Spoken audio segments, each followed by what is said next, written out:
विरोधी आलोचना कर रहे हैं कि राज्य का खजाना खस्ता हाल है और राज्य दिवालिया हो गया है। इस पर ध्यान ना दे, मैंने प्रदेश का 10वां बजट पेश किया है। महाराष्ट्र राज्य मजबूत है और आर्थिक स्थिति अच्छी है। देश में सबसे ज्यादा माल एवं सेवा कर यानी जीएसटी महाराष्ट्र में है। इसलिए उप मुख्यमंत्री अजित पवार ने आश्वासन दिया है, चूंकि राज्य की वित्तीय स्थिति अच्छी है, इसलिए लाड़की बहन योजना सहित और भी कई योजना बंद नहीं की जाएंगी।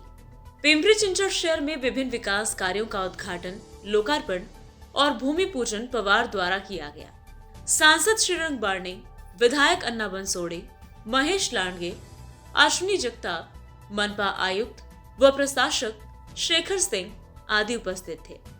हम प्रेस कॉन्फ्रेंस करके बताएंगे कि किसे कौन सी सीट मिली है। बारामती सीट आवंटित होने के बाद उम्मीदवार तय होगा। चुनाव से पहले कई महत्वाकांक्षी उम्मीदवार अलग अलग पार्टियों में शामिल होते हैं। जब किसी इच्छुक उम्मीदवार को लगता है कि यह सीट उसकी पार्टी को नहीं मिलेगी, तो वो उम्मीदवार दूसरे दलों का दरवाजा खटखटाते हैं। अजित पवार ने शरद पवार की आलोचना करते हुए कहा कि जिनकी पार्टी के पास वैकल्पिक योग्यता वाले उम्मीदवार नहीं हैं, वे दूसरी पार्टियों से उम्मीदवारों को अपनी पार्टी में आयात कर रहे हैं। राज्य सरकार बोपदेव घाट दुष्कर्म कांड के आरोपियों को गिरफ्तार कर मौत की सजा दिलाने का प्रयास करने जा रही है। 1700 कोटी रुपयाची कामं झालेली काही आणि आता भूमिपूजन होऊन सुरू होणारी काही, अशा पद्धतीने ही सगळी कामं चालू आहेत।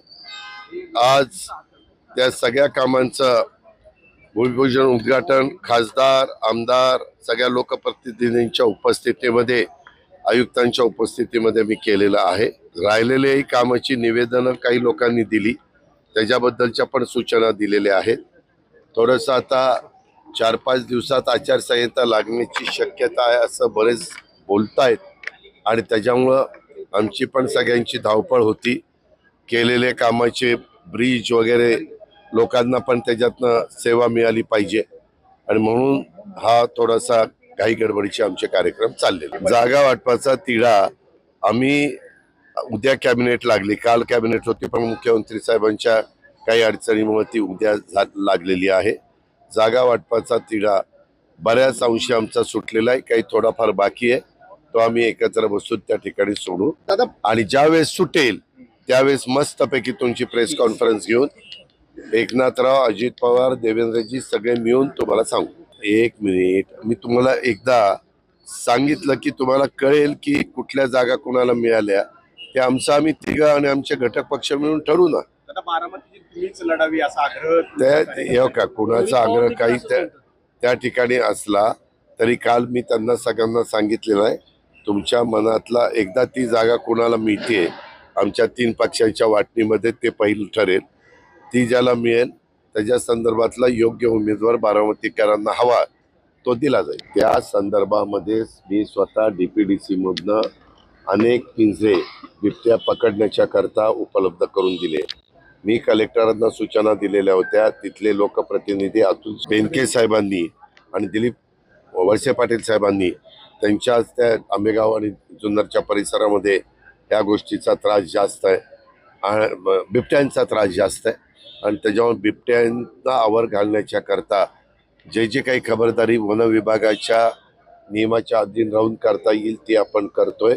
काही बिबटे पकडून आपण दुसरीकडे देखील दुसऱ्या राज्यात त्यांना तिकडं पाहिजे होते तिकडेही पाठवलेले आहेत आणि खूप मोठ्या प्रमाणावर पिंजरे हे उपलब्ध केलेले आहेत आणि असे प्रत्येक माणसाचा जीव हा महत्त्वाचा आहे, त्याच्या सुरक्षा करणं हे आमचं सगळ्यांचं काम आहे।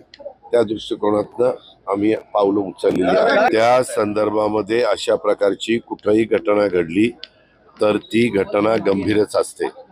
आम्ही त्याच्यामध्ये सगळी यंत्रणा कामाला लावली। ज्या दिवशी घडलं त्याच दिवशी एकनाथराव शिंदे म्हणजे दुसऱ्या दिवशी आणि सीएम आणि डीसीएम सगळे आम्ही बसून मीटिंग घेतली। त्याच्यात काय काय अजून पोलीस यंत्रणेला पाहिजे, काय काळजी वेगवेगळ्या महानगरपालिका नगरपालिकांनी घेतली पाहिजे ह्याबद्दलचा सगळा आढावा घेतला।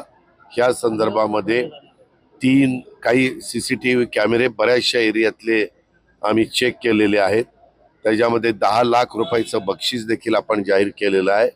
आणि जो नराधम असेल, जे विकृत माणसं आहेत, जे नालायक माणसं असतील, त्यांना लवकरात लवकर पकडून त्या ठिकाणी फाशीची शिक्षा देण्याच्या बद्दलचे आमची कामं म्हणजे सरकारचं काम चाललेलं आहे. तेव्हा का आम्हाला तुमच्याच टीव्हीच्या माध्यमातून मिळतं. तुम्हाला काय घेणं देणं आहे, कोण कुठं जायचं, कोण तुम्ही तुमच्या चॅनलकडे राहा आणि तुमचं काम करा. एक मिनिट. ज्या वेळेस तुम्ही आतापर्यंतची हिस्ट्री काढा, ज्या वेळेस 2014 बघा, 2019 बघा, 2024 बघा, ज्या वेळेस निवडणुका जवळ येतात त्यावेळेस बरेचसे जण इकडून इकडं जातात. कोण जातं? समजा एखादा मतदारसंघ तुम्हाला मिळणार असेल आणि तुम्ही तिथले सिटिंग आमदार असाल आणि तिथं हे तयारी करत असतील, तर ह्यांना असं वाटतं की आता हा मतदारसंघ ह्यांना सुटणार, आपल्याला काही तिथं चान्स नाही. मग दुसरीकडे कुठं चान्स, तिकडं दरवाजा ठोकवण्याचं काम ते करत असतात. कारण प्रत्येकाला आमदार व्हायचं आहे. आणि हे सगळं करत असताना जे आघाड्या, जे युत्या किंवा तिसरी आघाडी हे लढत असतात त्यावेळेस इलेक्टिव्ह मेरिट बघतात आणि त्यांना असं वाटलं की आता तुम्हालाही माहिती आहे, काही लोकांना लोकसभेच्या निवडणुकीच्या निमित्तानं शब्द दिलेले होते, परंतु आता ते शब्द बाजूला गेले आणि तिथं दुसऱ्या लोकांना घेण्यात आलं.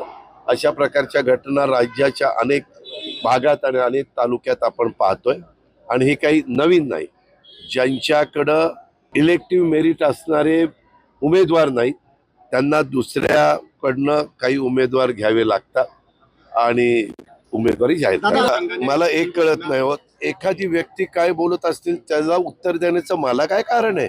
तुमच्या त्या निकालामुळे नाही, आम्हाला काय निकाल जो लागलाय तो तुम्ही सगळ्यांनी बघितलेला आहे, जनतेने कौल दिलेला आहे.